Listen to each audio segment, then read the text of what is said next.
Hi, Paulo here from Analytics.com and for our Kicks Quick segment. So, nandito tayo ngayon sa Trinoma para sa finals ng World Balance 3x3 Season 2. So, yan, papunta na ako ngayon doon sa gitna, sa Activity Center, and tingnan natin kung anong meron doon. Tapos, ayun, sukunan natin yung mga teams na nakapasok sa semis and sa finals na rin. Diba? Pati mga sapatos na gamit nila. Okay? So, kita-kits tayo.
Okay, so natapos na yung event ng World Balance 3x3 Season 2. Medyo late na rin kasi natapos.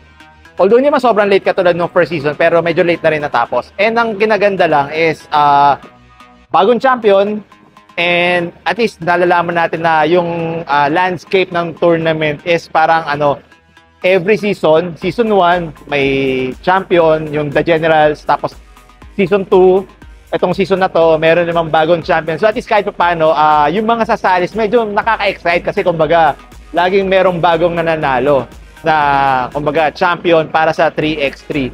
So ang maganda is sobrang competitive. Makikita nyo naman sa B-roll, di ba? Napaka-competitive to the point na parang nagkaka-physicala na, and of course, minsan mayroon pang na-sanction na technicals. Pero okay lang kasi part of the game naman, at the end of the na-resolve naman, syempre nagkamayan din yung teams para kahit paano. Doon lang talaga sa court. Yun naman yung maganda di ba? May physikalan, pero ang maganda is tatapos naman din na all good naman, walang animosity. Talagang part of the game lang talaga na may physikalan, which is welcome naman, di ba? Talagang kailangan talaga may competitiveness. So, congratulations doon sa nanalo. You deserve it, guys. And sana yung continue supporting World Balance para sa malay natin magkaroon pa ng additional additional tournament like 5v5, di ba? Full court na. Or syempre, of course, yung season 3 abangan natin. Sana nandiyan uli yung reigning champion. So, ang maganda lang, suporta lang tayo sa World Balance, of course, sa mga products nila na parating. And yun nga, doon si Paulo Taha, si Nards Pinto, si Scotty Thompson, tapos may mga celebrity friends na rin ang World Balance from the entertainment industry na nandoon sa event. So, ayun.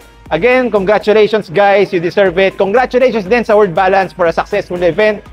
Ayun, and that ends our Kicks Quicks, di ba? Yung segment natin na pinag-usapan natin yung mga iba't ibang events na nangyari sa sneaker industry, lalo-lalo na dito sa Philippines, di ba?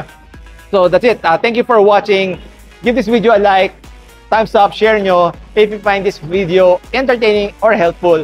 And be sure to check out Analytics.com for more sneaker news, features, and reviews. I'll see you in my next video.